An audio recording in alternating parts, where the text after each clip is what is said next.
আমার সংক্ষিপ্ত পরিচিতি, আমি শামীমা নাসরিন, খুলনা ইউনিভার্সিটি থেকে ফার্মেসিতে গ্রাজুয়েট করেছিলাম এবং দেশে থাকতে প্রায় 5 বছর বিভিন্ন ফার্মাসিউটিক্যাল কোম্পানিতে জব করেছি। আমার প্রথম জব ছিল রেনাটাতে, তারপরে স্কেফে, তারপরে হেলথ কেয়ারে জব করেছি প্রায় 1 বছর।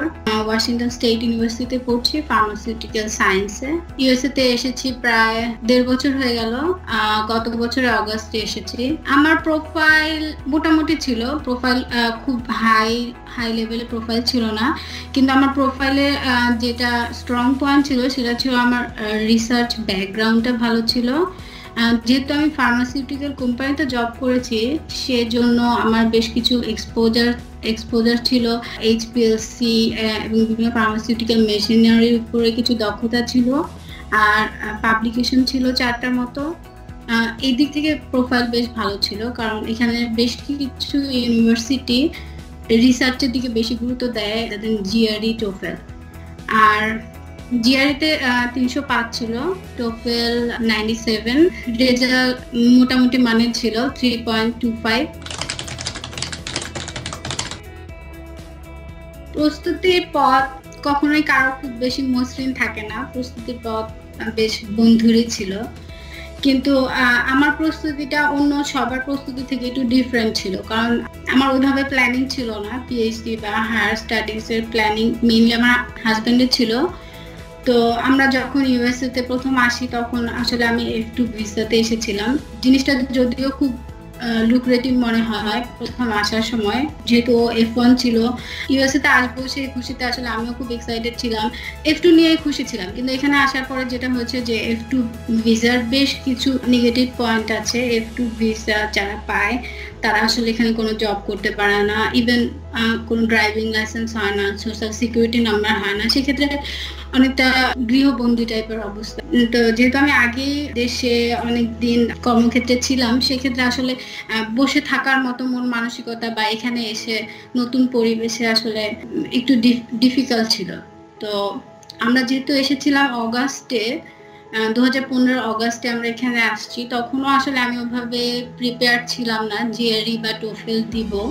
প্রায় 1 মাস পরে এখানে জীবনে আস্তে আস্তে অভ্যস্ত হয়ে যাওয়ার পরে আমি ঠিক করলাম যে ঠিক আছে, আমি জিআরই বা টোফেল গুলার একটু দেখি কিরকম আসলে আমি কি প্রিপেয়ার্ড হতে পারবো কিনা, যেহেতু নেক্সট অ্যাপ্লিকেশনের টাইমটা বা ডেডলাইনটা বেশ কাছাকাছি চলে এসেছিল। তখন আমি ভেবেছিলাম যে ঠিক আছে, ট্রাই করে দেখি জিআরই বা টোফেলটা আমি পারি কিনা। তো এখানে তো আসলে দেশের মতো ওরকম সুযোগ সুবিধা নেই, নীলক্ষেতে যে বই নিয়ে আসবো কম দামে, বইগুলো একটু দেখবো।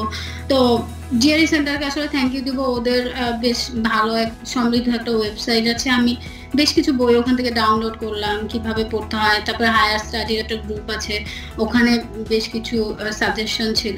মেনলি বইগুলো আমি সব জিআরই সেন্টারের ওয়েবসাইট থেকে ডাউনলোড করেছিলাম, পড়াশোনা করলাম। বই খাতা তেমন কিনিনি, আমার মাত্র 1 মাসের মতো হাতে ছিল। জিআরই এবং টোফেল দুটো দেওয়ার জন্য অনলি 2 মাস আমার হাতে ছিল। তো বেশ প্রেসারে ছিলাম এবং খুব কঠিনও ছিল আমার জন্য ওই সময়টা, কিন্তু আল্লাহর রহমতে পার পেয়ে গিয়েছি। ডিসেম্বরে আমার টোফেল ছিল, একই সময়ে আবার 7 দিনের মধ্যে আমি জিআরইর জন্য বসেছিলাম।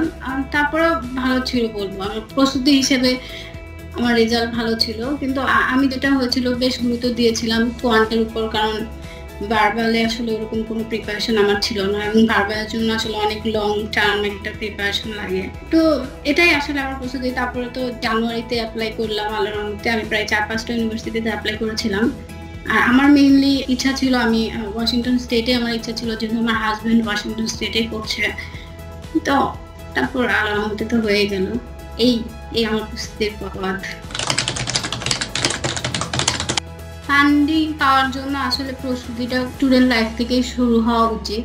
যদিও স্টুডেন্ট লাইফের আসলে কোনো বাধা ধরা নিয়ম নাই যে এখনই স্টুডেন্ট লাইফ। তো প্রথমে যখন কেউ আন্ডারগ্র্যাড লেভেলে ফার্স্ট ইয়ার বা সেকেন্ড ইয়ারে থাকে, প্রায় আমাকে অনেকে কোয়েশ্চেন করেন যে আমি এখন সেকেন্ড ইয়ারে আছি, আমি কি এখনই জিআরইর জন্য প্রিপারেশন নিব, আমি কি এখনই টোফেল করব। তো এটা ওভারঅল কথা যে ফান্ডিং পাওয়ার জন্য ইউনিভার্সিটি লাইফের ফার্স্ট থেকেই প্রস্তুতি নেওয়া উচিত এবং মানসিকভাবে প্রিপেয়ার থাকা উচিত যে আমি বাইরে যাব, আমার ফান্ডিং দরকার। যদি বাইরে যাওয়ার ইচ্ছা নাও থাকে, তাও আমার মনে হয় প্রিপারেশন থাকা উচিত, কারণ হচ্ছে সবকিছুর জন্য ডোর ওপেন রাখা ভালো। তো ফান্ডিং পাওয়ার প্রস্তুতিটা আসলে এরকম যে হায়ার স্টাডিজের জন্য আসলে 6টা ফ্যাক্টর থাকে সবসময়: result, recommendation letter, SOP, publication, GRE এবং প্রোফাইল। বেশ বড় একটা ব্যাপার যে 6টা ফ্যাক্টর। তো জিআরই এবং টোফেল অনলি 2টা ফ্যাক্টর। এই 2টা ফ্যাক্টর একটা মানুষ তার লাইফের যে কোনো সময় দিতে পারে। একবার জিআরই ভালো না হলে 2বার জিআরই দিতে পারে, যতবার ইচ্ছা জিআরই দিতে পারে, যতক্ষণ তার ক্রাইটেরিয়া মিট না করে যে আমার টার্গেট জিআরই টার্গেট এক্স, আমার টোফেল টার্গেট ওয়াই, আমি যতক্ষণ এক্স এবং ওয়াইতে পৌঁছাতে না পারি ততক্ষণ আমি দিতে পারি।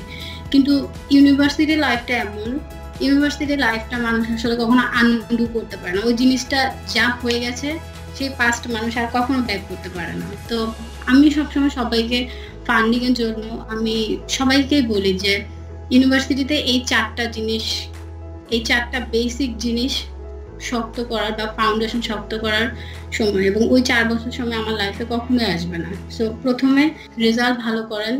জিআরই যে কোনো সময়, টোফেল যে কোনো সময় করা যাবে, কিন্তু রেজাল্ট আপনি আর কখনো ভালো করার সুযোগ পাবেন না।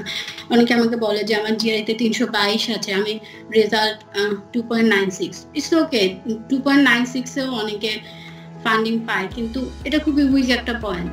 এই পয়েন্টটা আপনি ইচ্ছা করলেও আর কখনো চেঞ্জ করতে পারবেন না। এই জন্য আমি সবসময় বলি যে স্টুডেন্ট লাইফকে কাজে লাগান, রেজাল্ট ভালো করেন, টিচারদের সাথে ভালো সম্পর্ক রাখেন, কারণ রিকমেন্ডেশন লেটার এখানে অনেক বড় একটা ফ্যাক্ট।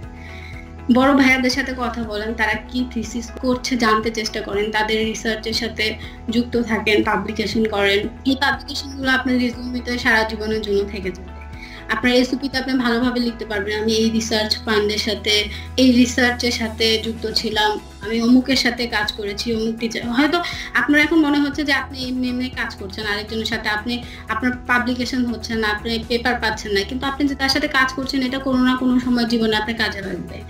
তো স্টুডেন্ট লাইফে আমি মনে করি যে আপনার যদি ফান্ডিং পাওয়ার ইচ্ছা থাকে, আপনার যদি বাইরে পড়তে যাওয়ার ইচ্ছা থাকে, আপনার রেজাল্ট, আপনার রিসার্চ, আপনার টিচারদের সাথে সম্পর্ক, এসব দিকে গুরুত্ব দিন।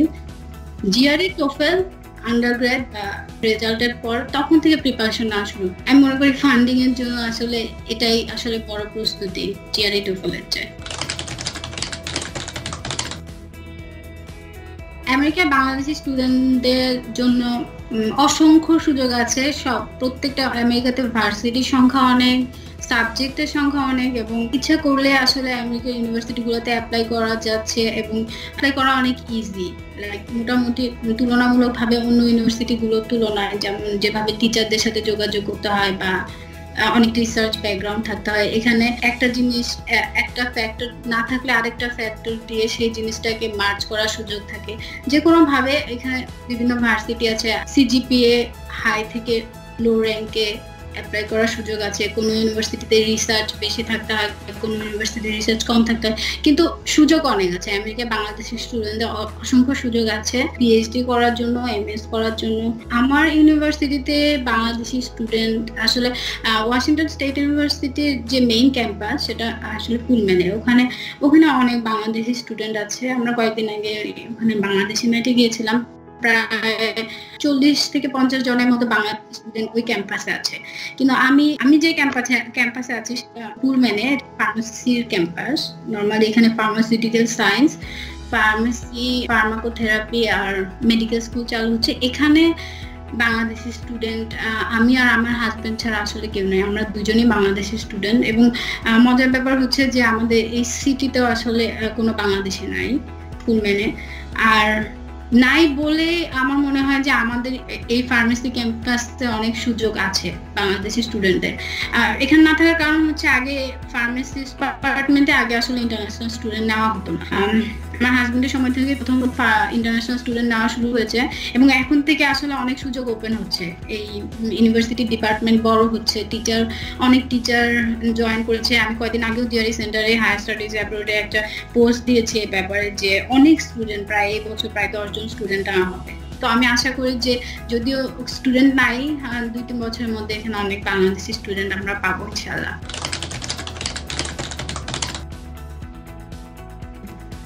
বাংলাদেশে সবচেয়ে বেশি মিস করি বাংলাদেশের খাবার।